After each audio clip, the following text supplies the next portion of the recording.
1 072 000 boîtes se sont créées en 2022. C'est un nombre qui a augmenté de plus de 17% entre 2021 et 2022. 96% des PME, au dernier trimestre 2022, 96% de nos petites et moyennes entreprises ont obtenu en totalité ou en grande partie, en majorité, des crédits d'investissement qu'ils avaient demandés. La croissance des crédits bancaires aux PME continue d'être soutenue à plus de 7% sur 2022. Et parmi les acteurs institutionnels qui accompagnent et surtout qui financent les PME, et d'ailleurs dès leur démarrage, et notamment, mesdames, pour l'avoir fait, je connais la censure au féminin, des tout petits projets professionnels avec des prêts solidaires à la BPI qu'il faut que vous regardiez et qui sont formidables pour amorcer ces premiers mois d'entreprise. Aujourd'hui, la BPI consacre plus de 17 milliards d'euros au financement de pas moins de 13-14 000 entreprises. 17 milliards d'euros en 2022, c'était 9 milliards en 2021. Ça n'est pas anodin, on parle ici d'une croissance en termes de financement pour nos PME qui est majeure. Et je terminerai, parce que je vous ai promis de ne pas vous casser les pieds longtemps, mais ces chiffres sont importants. Au-delà du financement, on a un gros sujet ensemble à traiter et à résoudre, et c'est pour ça que la jeunesse est essentielle dans le pari entrepreneurial français. Nous avons un certain nombre de dirigeants de PME qui ont beaucoup d'expérience et les années passent. 25% des dirigeants de nos PME ont l'intention de céder leur entreprise dans les 2 ans. C'est un énorme sujet pour les générations, les jeunes et les moins jeunes. 25% des dirigeants d'entreprise ont plus de 60 ans et 11% plus de 66 ans. On a un challenge à réussir, on va le réussir ensemble. Vous êtes jeunes, un jeune sur 2 et je vais le dire simplement, chaud patate pour créer son entreprise.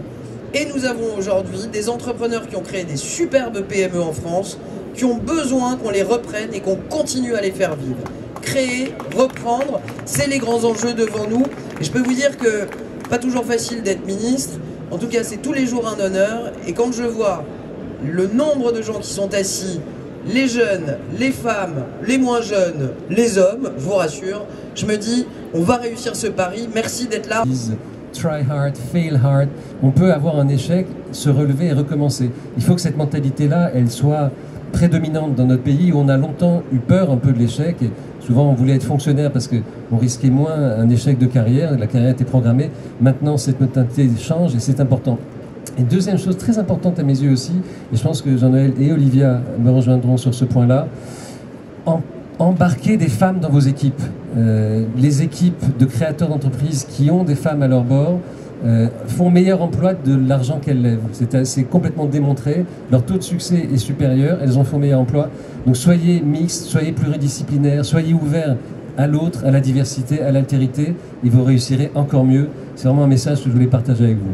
Que des propos positifs. Voilà pour l'ouverture officielle en présence de 2 membres du gouvernement, Madame Olivia Grégoire, Monsieur Jean-Noël Barrot. Et merci Pierre Louet d'organiser ce bel événement, donc PDG du groupe Les Échos Parisiens.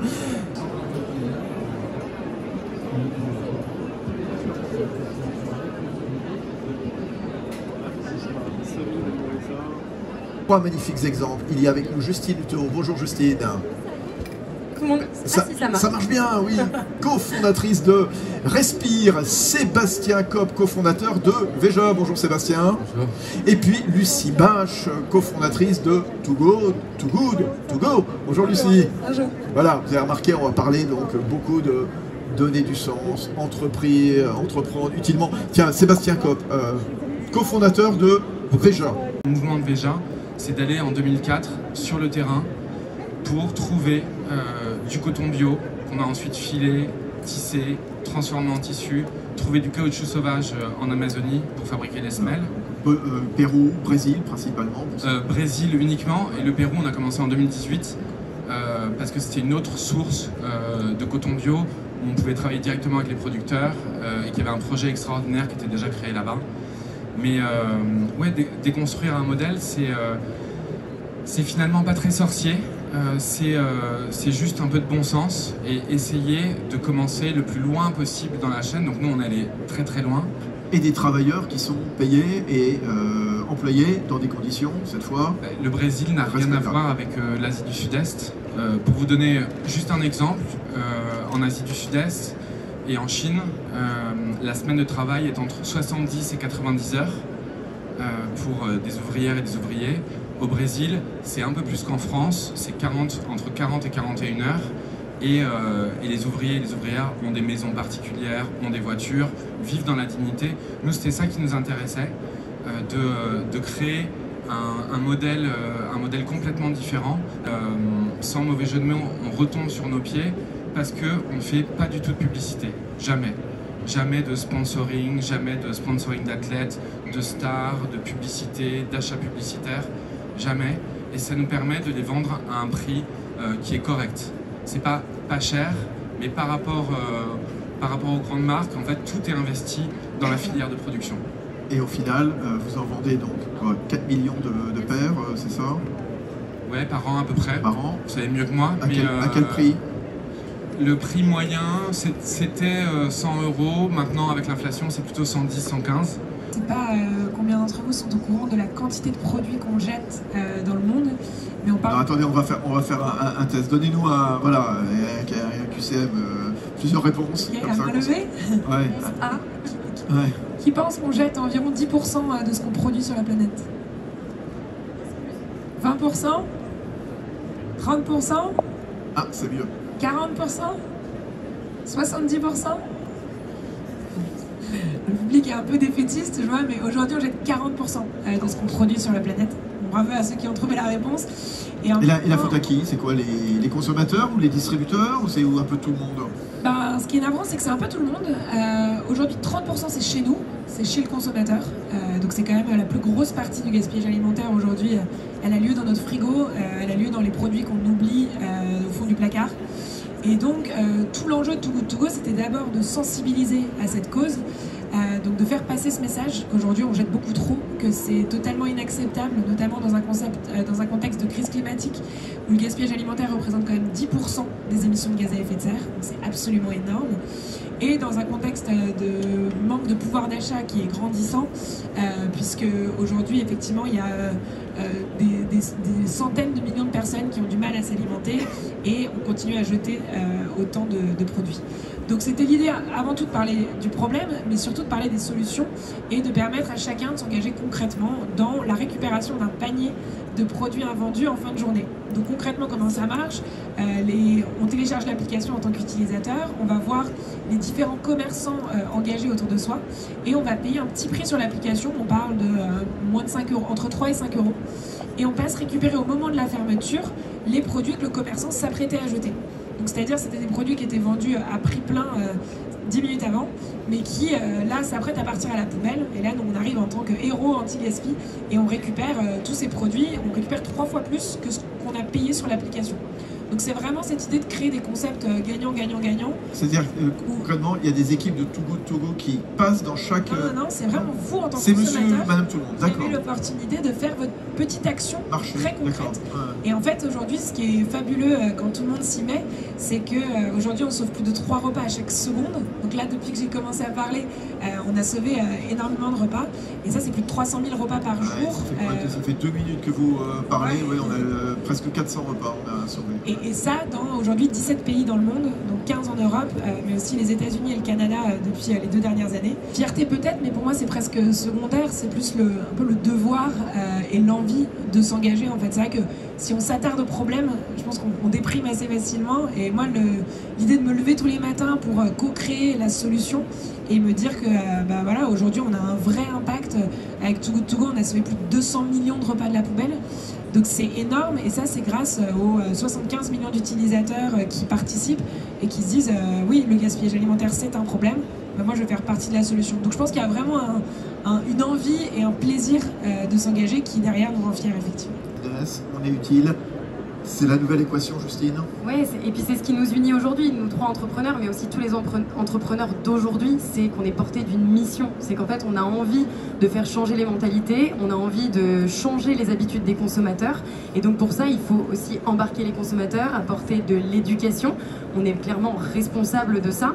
Et aujourd'hui, tu parlais de fierté. En fait, moi, la fierté que j'ai, c'est de me dire, on est capable d'aujourd'hui développer des produits qui vont montrer aux consommateurs que oui, on a tous cette conscience écologique et donc il faut changer nos habitudes, mais la partie plaisir des consommateurs, ils n'arrivent pas à passer à côté. Ils continuent de manger, ils ont envie de manger des bonnes choses, on continue de porter des baskets, on a envie de porter des baskets qui ont du style, on continue de mettre du déodorant, de se laver au quotidien. Bref, c'est des produits qui sont plaisir. Et moi, la fierté que j'ai, c'est plutôt de me dire, on arrive tous ensemble à faire changer les habitudes de consommation parce qu'on arrive à développer des produits qui sont plus sains, plus clean, mais tout autant plaisir. Mais le consommateur, il est prêt à payer un peu plus cher, justement, pour avoir un peu d'éthique, de responsable, de durable, etc. Surtout dans les périodes actuelles. C'est pas facile, mais j'ai envie de dire oui. Au début, c'était ma grande question. Et puis quand j'ai lancé Respire avec un déodorant à 9,90 € versus des déodorants à 3 € en supermarché.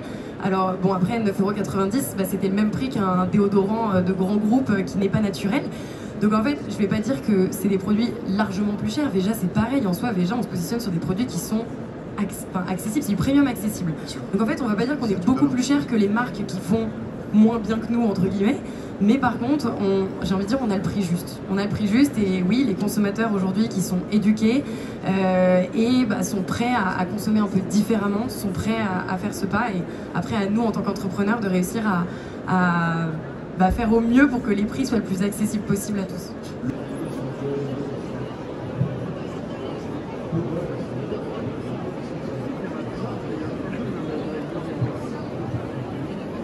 C'est 30 ans d'entrepreneuriat. Ils n'ont pas créé leur boîte il y a 30 ans, mais enfin, en tout cas, ils y ont contribué. Il y a à mes côtés Guillaume Gibaud. Bonsoir Guillaume. Bonsoir tout le monde. Fondateur du slip français, voilà, qui continue de conquérir le monde. Catherine Barba, bonsoir, rebonsoir. Bonsoir. Vous étiez là ce matin avec la vice-présidente de la région Île-de-France, parce que vous êtes très impliquée dans l'entrepreneuriat féminin notamment, et puis voilà, cette école de l'envie, voilà, pour créer des entreprises, pas forcément quand on est à 25 ans justement, ça n'importe quel âge on peut créer. Et des indépendants. Et des indépendants, oui, totalement, oui, pardon, des indépendants, bien sûr. Frédéric Mazzella, bonjour Frédéric. Bonjour, je veux dire bonjour plutôt que bonsoir. Ah oui, la journée bonsoir. d'entrepreneur, elle est pas finie. Bonsoir, bah oui, il est quelle heure? Il est 14h. 16h02, ça va pas du tout, je dis bonsoir à 16h02, alors qu'il fait beau encore dans les rues. Fondateur de Blablacar, et alors vous allez retrouver Frédéric Mazzella, ensuite au stand Erol qui se trouve, je ne sais, voilà, là-bas, le stand Erol, et il vous dédicacera Mission Blablacar, les coulisses de la création d'un phénomène sur lequel on reviendra dans un instant avec des chiffres toujours plus. En 2011, c'était quand même quelque chose de nouveau, de se dire, je vais faire des sous-vêtements fabriqués localement, durablement. Je suis un militant de la relocalisation industrielle. Vous prenez un peu pour un utopiste, un rêveur ou pas, Guillaume? Oui, bien sûr, et pour tous ceux qui sont là ici, moi, tout le monde m'a dit ça va jamais marcher ton truc, il va jamais rien se passer, j'étais le seul à y croire. Donc je vois qu'il y en a qui se marrent. Si vous êtes dans cette situation-là, c'est normal, ne vous inquiétez pas. En tout cas, moi, ça a vraiment été mon cas longtemps. Donc, ouais, il y a un côté. Je crois, malgré les vents contraires. Ouais, je pense que tout le monde partagera ça. Attends, moi j'ai une question. Levez la main, à qui a-t-on dit ça marchera jamais ton truc? Levez la main. Non mais tu vois, il y a plein de futurs slips français. Bravo. C'est plutôt si on vous dit c'est sûr ça va cartonner qu'il faut se méfier. Changer le monde un peu, de se dire... Non, c'était pas tant que ça au début, non. D'ailleurs, quand j'ai commencé, je devais rentrer en famille en Vendée à Noël. Et en fait tous les trains étaient complets, je m'y suis pris au dernier moment. J'ai fini par devoir appeler ma petite sœur qui habitait à Rouen et je lui ai demandé de faire un crochet par Paris avec sa voiture pour passer me chercher et m'emmener en Vendée. Et puis sur l'autoroute A10, pour ceux qui la connaissent et qui la prennent, eh bien, on voit les TGV passer le long de l'autoroute. Et là je me suis dit tiens, bah voilà un TGV dans lequel j'ai pas pu avoir de place puisqu'ils étaient tous complets. Puis là en même temps j'ai vu toutes les voitures vides. Je me suis dit, en fait, des places pour aller en Vendée, il y en avait plein. Il y avait des milliers, elles étaient dans les voitures, mais pas dans les trains. Il faut qu'on trouve un moyen pour réserver les places dans les voitures. Donc on va indexer toutes ces petites voitures. Et pendant des années, je me souviens, alors que voilà, tout le monde disait que ça ne marcherait jamais, on arrivait quand même à trouver quelques personnes au début qui faisaient les trajets à peu près au même moment. Et je me souviens que ma mère m'avait dit, je sais pas trop à quoi ça sert ton truc, mais en tout cas je te vois beaucoup plus souvent, donc c'est vachement bien. Ce qui m'a mise sur les rails, c'est de le voir faire. C'est important l'entourage, les gens autour de toi qui te donnent envie d'y aller, tu vois. Moi, je le voyais faire, je voyais sa liberté de ton, je voyais comment il avait une idée, il avait prise sur les choses, je voulais faire la même chose. Et puis après, j'ai vu qu'il y avait un besoin. À l'époque, l'e-commerce, c'était tout, on avait peur de mettre sa carte bancaire en ligne. Oh, on va se faire voler la carte. Voilà, et en fait, je me disais, c'est quand même bien pratique. Et j'étais allée aux États-Unis quelques mois auparavant et je voyais bien qu'il y avait de l'achat en ligne. Et je me suis dit, pourquoi ne pas encourager les gens à acheter en ligne en leur donnant non pas des points mais du cash. Ah, ça s'appelle du cashback. Et c'est comme ça que j'ai créé ma première boîte, ça s'appelait Cash Store. C'était en 2003. Et donc, à l'issue de cette aventure chez e-France avec Marc, j'ai créé ma première boîte.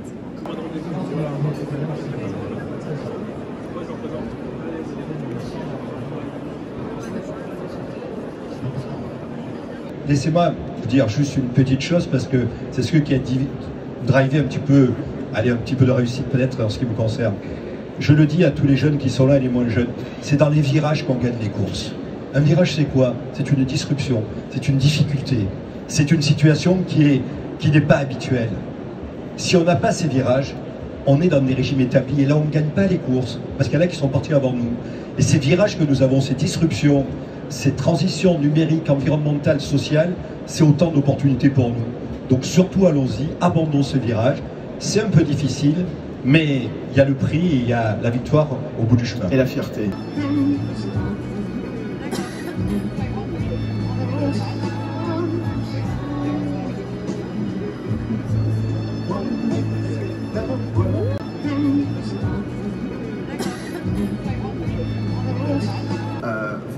D'écouter Marion, Maximilien, vous avez même pris des notes. Qu'est-ce que ça vous inspire? C'est deux entreprises qui ont développé leur business grâce à l'intelligence artificielle, la recherche de médicaments pour l'un, les sorties culturelles pour l'autre. Ce sont deux exemples passionnants parce qu'ils sont très divers et pourtant c'est une goutte d'eau dans un océan d'initiatives incroyables en face desquelles on est.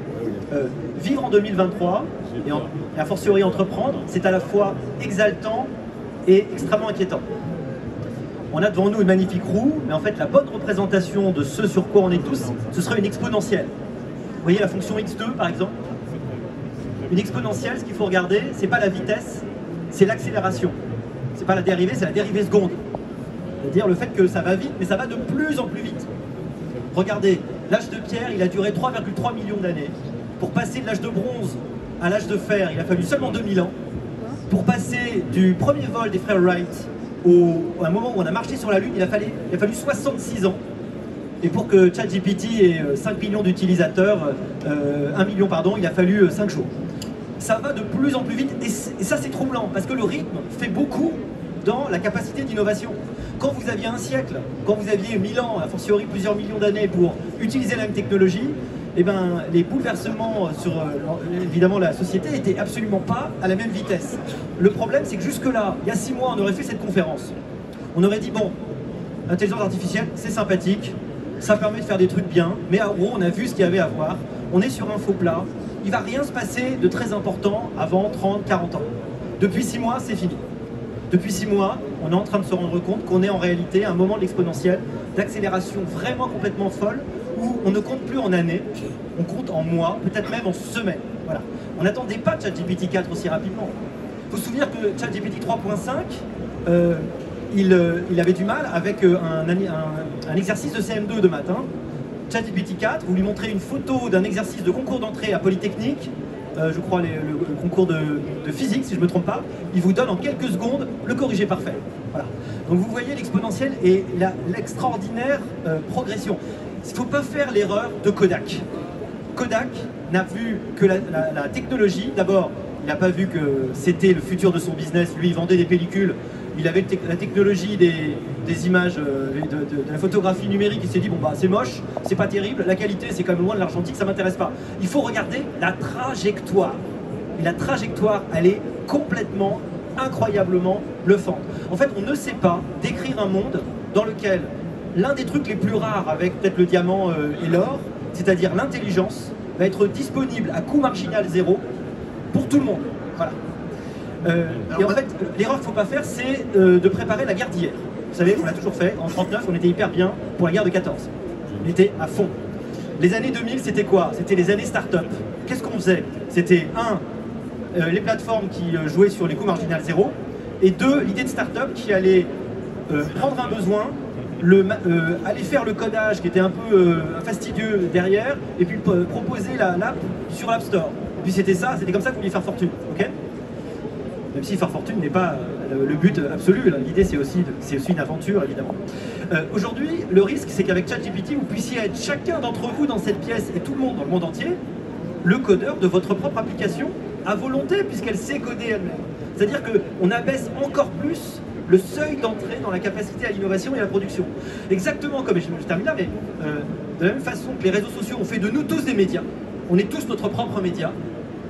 De la même façon, là, avec ChatGPT, on peut être tous notre propre programmeur, notre propre entrepreneur, le propre fournisseur d'activité. Alors ça ne veut pas dire qu'il n'y a plus d'activité, qu'il n'y a plus d'entreprise, mais il y a des possibilités inouïes qui sont en train de naître, mais c'est très difficile de dire comment on peut s'en servir, comment des futurs dirigeants d'entreprise ou repreneurs d'entreprise qui sont autour de vous peuvent en profiter, comment la France peut-être a une carte à jouer, voilà, puisqu'il faut profiter de ce mouvement et surtout pas le freiner, parce qu'on ne peut pas le freiner, et vous avez raison, il ne faut pas miser sur le passé, il faut miser sur le futur.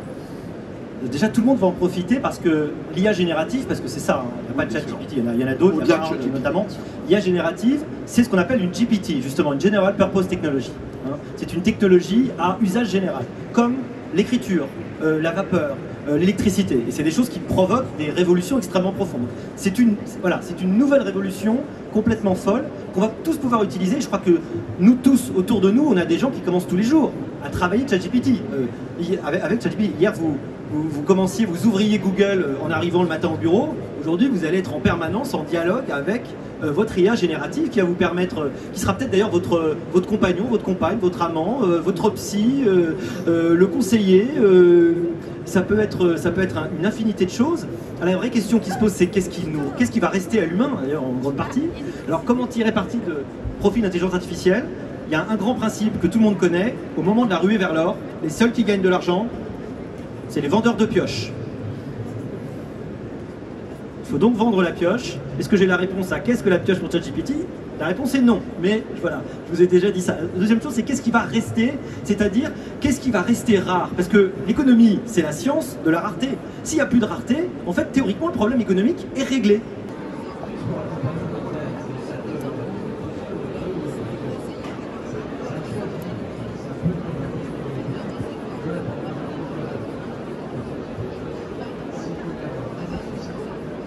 Pour se donner une idée, parce qu'on parle toujours de l'avion. L'avion, c'est facile, vous l'avez même cité vous-même. Alors, il y a à raison, par exemple, de 500 vols Paris-New York par semaine. Si on calcule le CO2 émis sur 6 ans, ça représente ce qu'on gaspille en une année en Île-de-France du fait de la vacance des bureaux. C'est immense. Que le Paris-New York. Que le Paris-New York. Quand même. Donc, en fait, un aller-retour Paris-New York, c'est 1 tonne. La vacance des bureaux à Paris, on a calculé, c'est environ 60 000 tonnes par an qui sont gaspillées. On calcule comment? Parce qu'il a fallu construire ces bâtiments, il faut les chauffer, voilà. C'est quoi? En fait, l'immobilier, on dit toujours que c'est 40% des émissions totales mondiales. Bien sûr.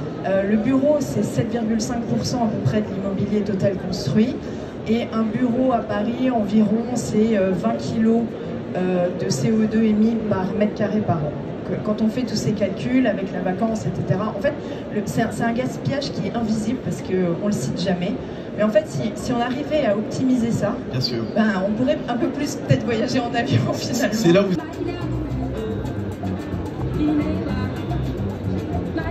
Il y a plein de cette espèce d'écosystème de soutien, on se lève très tôt le matin, on se couche très tard le soir, on retourne toutes les pierres pour que les Aïssata de France réussissent. 1 million d'entreprises en France. On a battu un record l'an dernier. Alors évidemment, on n'est pas arrivé au bout. La preuve, c'est que vous voulez faire x2, Nicolas Dufour. Pourquoi il existe ce fort élan entrepreneurial en France? Est-ce que tout le monde est logé à la même enseigne? Est-ce qu'il n'y a pas quelques inégalités quand même d'accès à la création d'entreprise? Non, je pense pas qu'il y ait d'inégalité. Non, je pense. C'est rassurant de le dire. Ouais, je pense qu'on est un très beau pays, franchement. Les actions en direction des banlieues, des quartiers sont incroyablement profondes. Et tout le monde a sa chance en France. Et ce qu'il faut avoir en tête, c'est que la chance, il faut aller la chercher. Il faut quand même aller la chercher. Hein.